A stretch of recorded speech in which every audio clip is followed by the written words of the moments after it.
नमस्कार साथियों, अखिलेश विकल्प चैनल पर आपका स्वागत है। एक बार फिर आप लोगों को भारतीय नववर्ष या हिंदू नववर्ष की हार्दिक शुभकामनाएं। भारतीय कहना या हिंदू कहना लगभग पर्यायवाची है, क्योंकि मुसलमान और ईसाई तो अमूमन अपने को भारतीय नहीं मानते।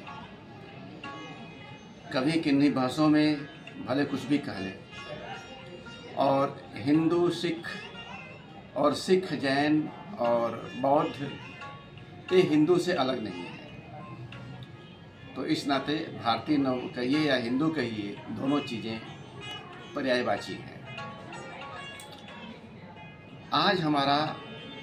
आज से यानी चैत्र शुक्ल प्रतिपदा से भारतीय नववर्ष का आरंभ होता है। इसी दिन से नवरात्र का शुभारंभ भी होता है। तो नवरात्र की बातें तो लोगों को याद है, नवरात्र का आरंभ होता है तो सबको याद है। कार्यक्रम भी इसी हिसाब से होते हैं, लोग व्रत उपवास भी रखते हैं। लेकिन नव वर्ष आरंभ हमारी स्मृतियों से गायब हो चुका है। इधर 2-4 सालों में कुछ एक लहर आई और जगह जगह पताकाएं लगी, आयोजन हुए, लेकिन वह चीज़ भी इस साल काफ़ी कम दिख रही है। फिर भी संतोष किया जा सकता है कि कम से कम संदेशों के माध्यम से और 2-4 लोगों के आपस के अभिवादनों में भारतीय नववर्ष या हिंदू नववर्ष का नाम तो आता है। लेकिन चीज़ें सही जान लेने के बाद भी हम अपनी सभ्यता संस्कृति से, अपने आप से क्यों कटते जाते हैं या जानबूझ के उसकी उपेक्षा करते हैं, यह बात भी ध्यान देने की है। निश्चित तौर पर इसके पीछे हमारी गुलामी की मानसिकता है।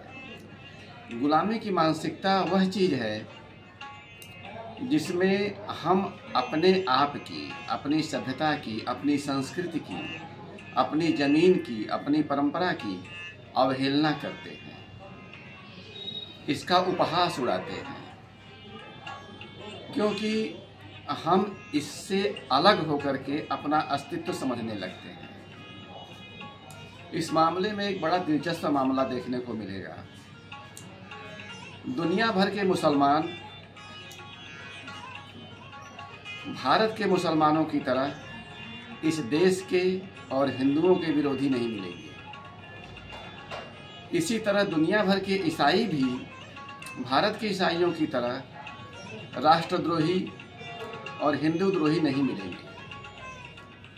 इसका कारण क्या है? कारण इसमें यही आता है कि चूंकि वे अपने आप को ठोकर मार के, चाहे भय से चाहे लोभ से, अपना रास्ता बदल चुके हैं, तो अपने रास्ते को जायज करने के चक्कर में अपने पुराने रास्ते का उपहास करते हैं, अपनी पुरानी चीज़ों का, अपनी प्रकृति परंपरा का, अपनी संस्कृत सभ्यता का उपहास उड़ाते हैं। यही चीज़ हमारी भाषा के संदर्भ में, हमारी व्यवस्था के संदर्भ में, हमारी सत्ता के संदर्भ में हर जगह देखी जा सकती है। इन्हीं भावों से संबंधित चंद पंक्तियां भी आप गौर करने का कष्ट करेंगे। आइए जरा देखते हैं। मेरे देश आदेश में, मेरे देश आदेश में, मेरे देश आदेश में भी कभी कभी किसी ओर से किसी के जोर से, किसी ओर से किसी के जोर से हवा बह निकलती, हजारों साल पुराने पुरखे पुरनियों से मिलकर आती हुई। मेरे देश आदेश में भी कभी कभी किसी ओर से किसी के जोर से हवा बह निकलती, हजारों साल पुराने पुरखे पुरनियों से मिलकर आती हुई। एक बारगी तो हवा स्वस्थ होती लगती, एक बारगी तो हवा स्वस्थ होती लगती मेरे देश अदेश की। एक बारगी तो हवा स्वस्थ होती भी लगती मेरे देश अदेश की, सांस भी लेने लगती। हजारों साल पुरानी संस्कृति समृद्धि हमारी, सांस भी लेने लगती हजारों साल पुरानी संस्कृति समृद्धि हमारी। किंतु नहीं यह सिर्फ चलन या फैशन कुछ दिन का। किंतु नहीं यह सिर्फ चलन या फैशन कुछ दिन का, कि नस नस में जमा विजातीय जहर, कि नस नस में जमा विजातीय भाव गहरा, कि नस नस में जमा विजातीय भाव गहरा,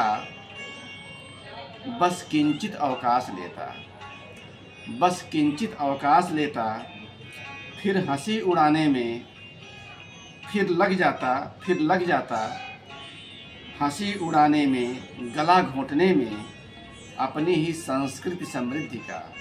फिर लग जाता हंसी उड़ाने में गला घोंटने में अपनी ही संस्कृति समृद्धि का, अपनी ही अस्मिता का अपने आप का, अपनी ही अस्मिता का अपने आप का। धन्यवाद, नमस्कार।